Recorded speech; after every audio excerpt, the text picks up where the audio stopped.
are there any tactical steps or things that you would recommend folks to do to come together and look at your business jointly, right? Like I I can imagine that that's very difficult, right? Um, I think it's one thing to agree on the vision, right? And we agree on the mission and the value, but how do you avoid building your cases for a decision and it's not really a conversation, it's really a debate, right? It's no different from a marriage. But how It's do you not. guys like, what did you guys do tactically to come together on that front?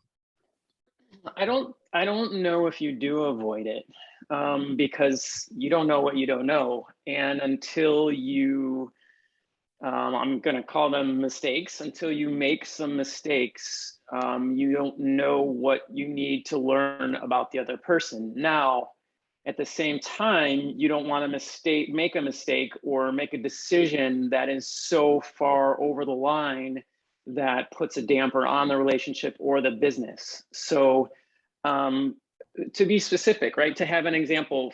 So when we first started, um, there was you have to equip the gym, right?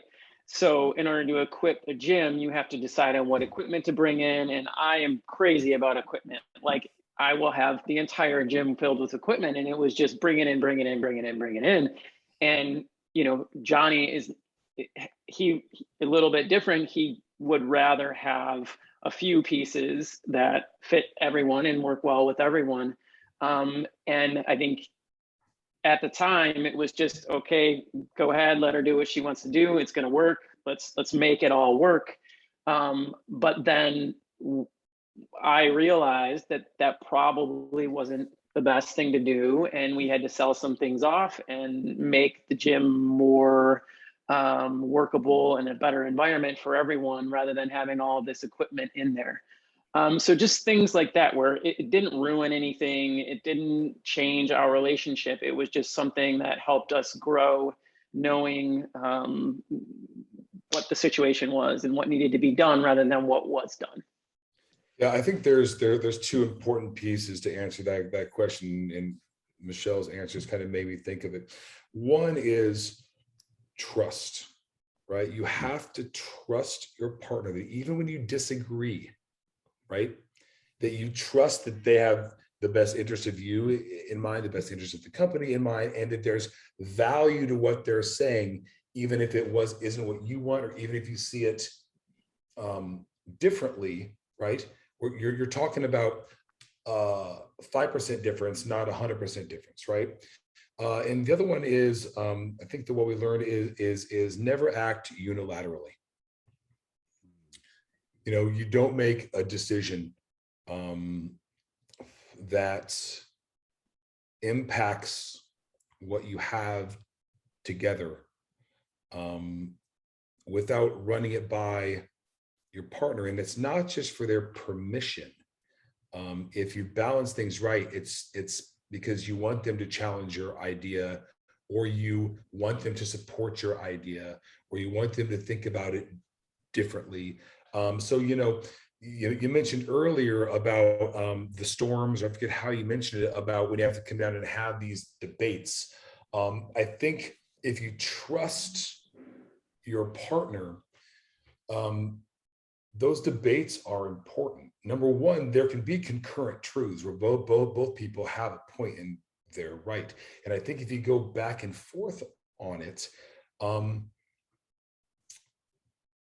your intent is to honestly figure out what the right move is, not to win the debate, then that changes what a debate is. And then it's just like, it's a great challenge to either slightly adjust your position, or to trust your position more. And I think that if the relationship is healthy, that's an experience that you're actually taking together, because no one's trying to win just to be right. They want the other person to understand why they think we need to do this, or why we think we shouldn't do it. But you got to enter the conversation really open to them maybe being more right than you are, or sometimes even if you think they are wrong, like Michelle's example with the equipment, right? We did some things I really didn't want to do, but I trust her, and I thought, well, she could be right, and I could be right. So you gotta, and if it turns out to be wrong, you shouldn't. I would never allow myself to have any pride about me being like, I don't know, Michelle, and then it being wrong. Like, I don't celebrate that. I'm like, all right, shit, are you okay? What do we do? Let's get it fixed. Right. And that's the important part. If it becomes like prideful in any way, you've got partnership problems. And you have to come back to the collaborative vision of what the company is based on and where you want it to be in the end. Like choosing trainers, keeping our quality control as one of the main values, and that build this business and make it what it is. And you know, if we don't keep coming back to that same vision, I think things can go a little astray. Yeah, absolutely. No, I kind of love this concept of, you know, seek understanding, not victory, right? There's you know, and I think about this in my own marriage. It's like every conversation is, I just want to understand you more, right? Like no matter what we talk about, whatever the issue is, I just want to walk out with a better understanding. And I think what I'm hearing from you guys is, I just want to understand the brilliance that you're trying to bring to this problem, right? I might not understand it. I might not agree with it, but because I trust you and I believe in you, I just want to understand your process and your thinking towards this. I think that's a great way to build a partnership for a business, honestly.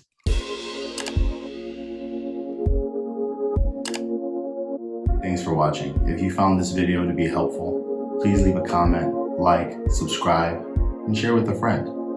If you are an entrepreneur and want to share your story and be helpful to others, just shoot us an email at behelpfulpodcast@gmail.com. See you next time.